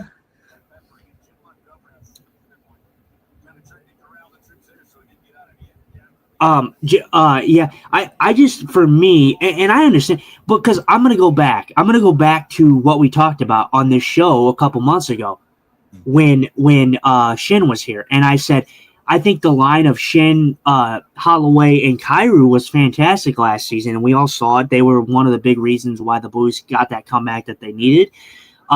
But you look at it now, right? And we talked about it when it happened, and when Shin was kind of on a downward trajectory. And I even said this, and I'm sure you can back me up on it. I said that I think Shin held those two back a little bit, and that's not to say that I dislike Braden Shin, but with how the style of play that both of those other guys played, they play hard. They're supposed to score. They're fast guys. I think Braden Shin was just a little too slow for them. And now I think it's starting to show. And now it's starting to show. And like I said, I brought this up with right after the trade deadline. Said the team felt like the You know, they said, okay, go do what you do. And they've been able, I mean, the team looks, other than the first period, yes, they did look slow. They did look discombobulated. But after the timeout, they have come back and not been slow and not been discombobulated. Yes, for the most part, Carolina has controlled the puck. Carolina has run things better. But the Blues have been there step by step. They haven't been Carolina's controlling the game, but the Blues haven't been chasing the game. Well, right? and I want to say this. So Carolina has 29 shots in this game, and they've had a lot of good opportunities. Binnington's came up massively in this game. Yeah. But I want to say this. As for a controlling standpoint, yes, I do believe that Carolina has done a very good job in this game, but Carolina has not had, like, going back to this, even in the first period, Carolina hasn't had like a crazy amount of cycle in this game. They've had some chances, like they've had their chances, but they've mostly been off the rush and they've been very, very quick. They haven't established a cycle. The Blues, on the other hand, they've actually been in the zone and cycled, which has kind of wore down Carolina in some instances here. Yeah. I got to use the restroom and be right back. All right. So I believe we only got about 2:45 left in the third period. This has been a good game. The Blues fight back in this game. They were down 1. Binnington's been outstanding, and I even said this in our teaser. I said, Binnington's got to show us that he can be a number 1 still, and that he's the guy here. I think he has in this game. He's been very good. This has been his best start since the Olympic break, in my opinion, and it's promising. Like I said, if you're a Blues fan, obviously the Tankers, they're not going to be happy if the Blues go on and win this game. But if you look at the teams, and I did this before, if you look at the teams that are ahead of the St. Louis Blues, you have teams like San Jose, you have teams like Anaheim, you have teams like Seattle. I believe LA is up there. These teams that are ahead of the St. Louis Blues, I'm sorry. If the Blues are capable of pulling it off again somehow, I think that they give, although I don't think that they win, they're a young team still, I think the Blues have a better shot of giving Colorado a run for their money rather than any of those teams I just listed. I think they give a better run than LA does. I think they give a better run than Seattle does, Anaheim, or San Jose. I think all those teams that I just mentioned, I think the Blues are a better team than those teams I mentioned. Yeah, maybe. I mean, well, better on paper. I'll say that. Obviously, San Jose has Celebrini, but San Jose's still young. If San Jose makes the playoffs, it's going to be great for a guy like Celebrini. But Celebrini and the Sharks, they're still young. They're still a rebuilding team. They're going to get absolutely killed by the Avalanche. They don't have enough. What's the word? Experience. Yeah, they don't have enough experience against Colorado, and it's going to pay dividends. And I don't even know if the Sharks make it. The Sharks have kind of fall off a bit, which I kind of figured they would. It could actually retard his development, having a series where they get swept. And Kelsey says, I don't understand how you can call yourself a sports fan and to lose. Kelsey, I'm with you there, man. John says, love the information. Reminder, I'm depending on you guys. Keep updated. No TV here. Doing the best we can, John. Yeah. Pulled the goalie. 6-on-5. Yeah, me and Guy are definitely, Kelsey, in the boat of not tank.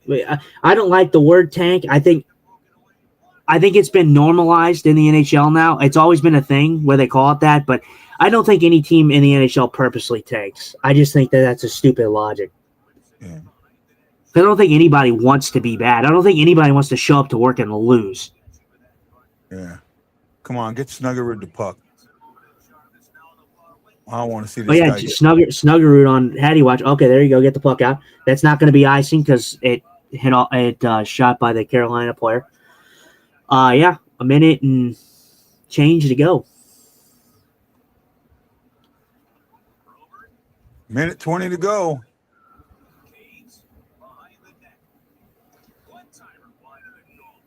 There you go. Block shot. Yeah, can the Blues hang on? We shall see here. This is going to be a test here. I know you've been on the big 6-on-5 thing. Honestly, it has not been as bad as it was last year. Last year was really, really bad. This year has not been as bad as everyone thinks it's been. 6-on-5.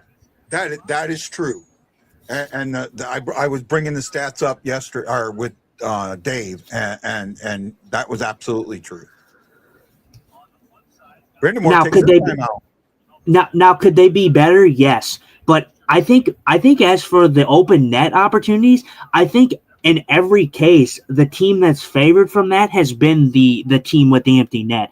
There's not been a lot of goals, I don't think, scored by NHL teams with the goalie pulled. I do think it happens a lot. Oh, there has.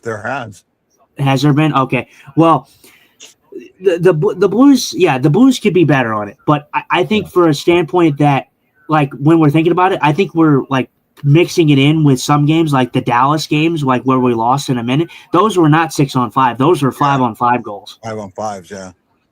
So, not just those examples, but I just think that those may be mixed in there. Yeah. All right. Well, here we go. Can the Blues hang on? Can they get that killer instinct that guy talks about? Torbchenko, though. Oh, look at Torbchenko.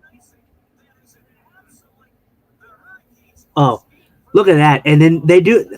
Okay, so the referees are definitely trying to scoot. Yeah, they're trying.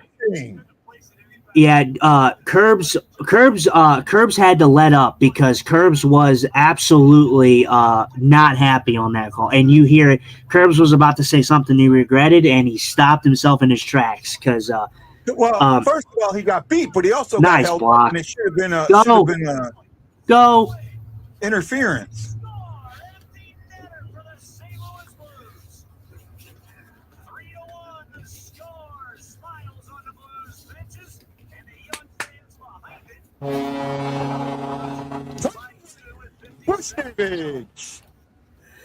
Yep. That, my ladies and gentlemen, is called karma, because that was not the right call that was called. This shot gets blocked immediately by Bush, and then Bush is off to the races, and he ends it, and that's going to be your final. 3-1 probably is going to be your final. I think Finley should have taken that shot. Maybe he didn't have it, but I think Finley should have taken that shot. I'm okay with it. With it. I would but I would like to see Finley make that shot. Because this may be his only season here. That's true, but honestly, if I'm Finley, it's a short. There's short amount of games left. But if I'm Finley, I want to get my first goal as a St. Louis Blue, not in an empty net. Yeah, true. But that's just. But honestly, that's less for me than like a first goal. Like if your first goal in the NHL should never be an empty net goal. I feel like that is disappointing when it's an empty net goal as your first goal in the NHL. First goal in the NHL though. No, it wouldn't. I'm saying if I had to choose one, would I rather him like put it in an empty net now? Yeah, I would, because Finley has already scored in the NHL, I'm pretty sure. So it wouldn't be as bad. But the first goal in the NHL for your career? Gutsy.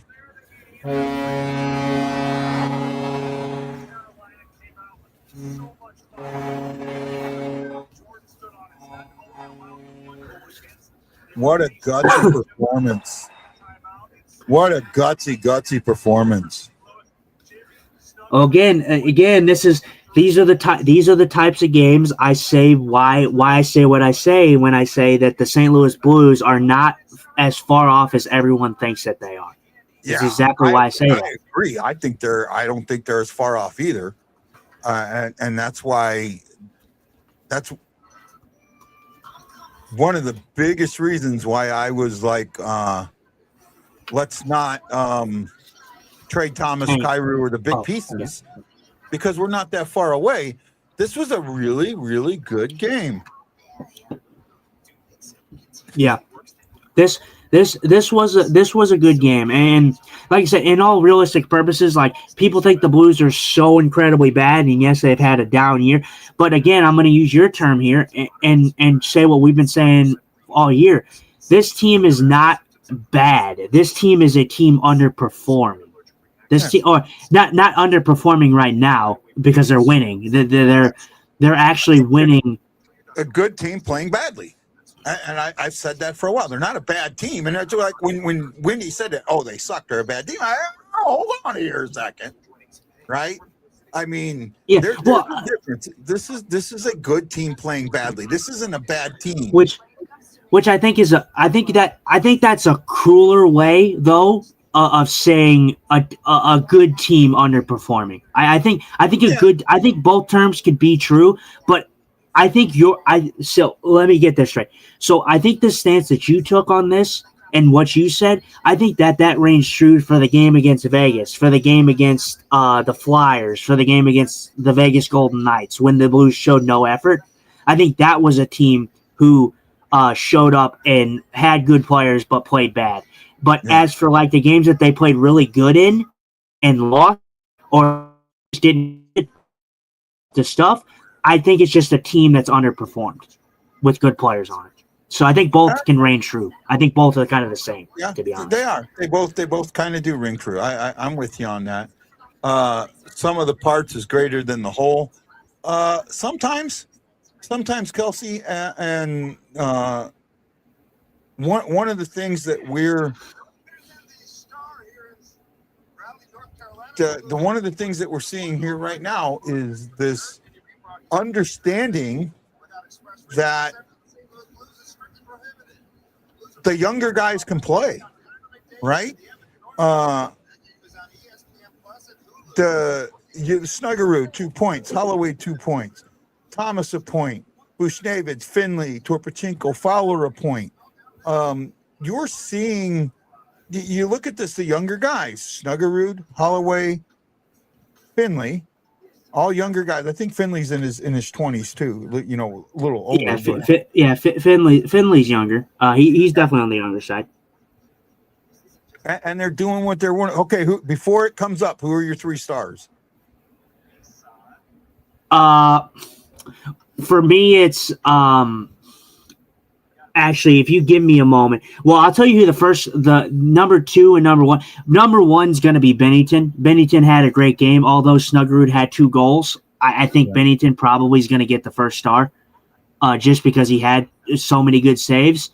I do think the Blues played gutsy. Like, don't get me wrong. It's not a game where I'm like, Binnington, I mean, he did steal it in a way, but I think that the Blues did play pretty good, like after they timed out, like they did the timeout and stuff. So I think it's Snuggerud gets the second star. I think Binnington gets the first star. And let's see here. Well, it's a home media doing it, right? So they'll probably give it to a Canes player. Yeah, probably. Janikowski scored the goal. It was unassisted. He's the only one that I could see. I could see him being third. I'm gonna go third star Dylan Holloway. I'm gonna go second star Jimmy Snuggerud, and I'm gonna go first star Binnington. I think Binnington deserves a star. I don't think he's going to get one. I'm going to go third star Holloway, second star Janikowski, and first star Snuggerud. And I'm going to refresh now and see what it comes up. Oh, damn it. What? Third star Janikowski. Second star Snuggerud. First star Binnington. I'm sorry, but that's a joke. I get it. I get it's the home people that do it, and I get it. Goals are counted more as assists, but Dylan Holloway had 2 points in this game. Why is Dylan Holloway not the third star of this game? Just because you're the home. Just because you're home doesn't mean you deserve a star. And don't get me wrong, Carolina didn't play a bad game. It was a very fun game for both sides, but they scored 1 goal. Yeah, I mean, the Blues scored 2 goals and then an empty net. But why are you giving a star to a guy that had less points than somebody else on the other team? No, I'm with you. I would love them. I would love them to. I would love them to really change this star system and to make it matter, right? Like I'd like to see them do a Star of the Year award where you get 3 points for first star, 2 points for second star, 1 point for third star, and it gets added up, and then the one with the most points wins a trophy, a Star of the Year award. Problem is you can't do it because there's too many times that it's not done legitimately. Now, there are some times where it makes sense to do what they did. For example, last year when they made Pat Maroon the first star in his basically last game in St. Louis and almost his last game ever, because he announced his retirement, that made sense. But there's some other things like this game where it needs to be. It just needs to be better. Yeah, I mean, as of right now, I mean, the 3 stars of the game feel like they're always fun to watch. They're always fun to guess who they are. But as of right now, the 3 stars of the game feels pointless. It feels like it has nothing behind it. No beneficial element for anybody. Like, who cares? Like, you get the stars. Okay, cool, fine, whatever. Like, that's how it pretty much feels when you see that stuff. And that's what's got to change, and it should change, and it should be more, it needs to be a little bit stronger and done, and that's just the way I feel. We did a show. Well, we did how long did we go? Almost 2 hours yesterday with Sam, right? Oh crap! Yeah, like an hour or something. Yeah. Hour and a half, hour and 45 minutes, maybe. Yeah, I mean, I know some of it's getting cut out, but we had a long one, and then we just had and then we have a game tomorrow. You want to do tomorrow's game or not? I probably will not. Or at least I might. Am I frozen here? Oh wait. No, you're good. You're good. Okay. As for me, I am unsure. I don't remember what time this game. Oh, it's 7. So it's in St. Louis. It's against Edmonton. Yeah. I'd like to watch it, but honestly, I probably will be out with some coworkers. So I may not be there for the show. So if you do one. Say again? I said, so if you do one by yourself and, maybe I join in maybe later, or if you just don't want to do one and just not do one, I mean, that's up to you. Well, the thing is, Sunday's game 9 a.m. for me, so I don't know if I want to do Sundays. Yeah. Right. So if we don't do Sundays, we'll do a late show Sunday. Okay. Right. So, hey guys, thank you so much. Me and Justin will talk a little more. This is Guy and Justin saying aloha mahalo. And hey, Justin, I can't do it that way. How do we end the show? Sorry, I didn't want to cut you off or anything like that, but I kind of wanted to go over. I know it's not like a grave importance right now, but before we go off, I wanted to kind of go over what the standings look like. Yeah. Just because I'm kind of curious on where everything stands right now, because I was talking about the teams. Someone made that post. We're 5 points out. Are we 5 points out? Yeah, we're 5 points out. Okay, so I just wanted to look and see who was. So the Predators. Actually, I don't think it updated for me yet, but yeah, the teams ahead of you, the Predators, the Mammoth, the Kraken, the Kings, the Sharks. Out of all them teams, the Blues are, if they play their game and they play like they've been playing here, like they played this game, a gutsy win against a great Carolina team. Anything's possible, man. Really it is. If those teams fall apart, which some of them are, as you're seeing here in the home stretch. Anything can happen, man. I'll tell you what, if we come on this show and the Blues somehow make the playoffs, I guarantee myself and you will be shocked. So, all right. Yeah, no, that's just wanted to get off. So, well, no issues. So I got to ask the question. How do we end the show? I think we got to ask the girls. Where are the girls at? What are you wearing? A Canadian tuxedo. Another hockey player. Let's go Blues. Let's go Blues. Let's go Blues. So, Justin, are you ready for that question? Really? I got to know, are you ready for the question? Are you ready? Really ready for the question? I'm ready for the question. Who's late for dinner? Where are the boys? Where are they at? Hawaii Blues fan, we're bleeding blue with you. Let's go Blues! Let's go Blues! Let's go Blues! And this is Guy, the Hawaii Blues fan, for my co-host Justin Eagle Eye Scott, saying aloha, mahalo, and thank you for watching the Blue Note Fan Report. And as you know, I am bleeding blue with you. And as always, let's go Blues. This is Guy and Justin saying we'll see you next time on the Blue Note Fan Report.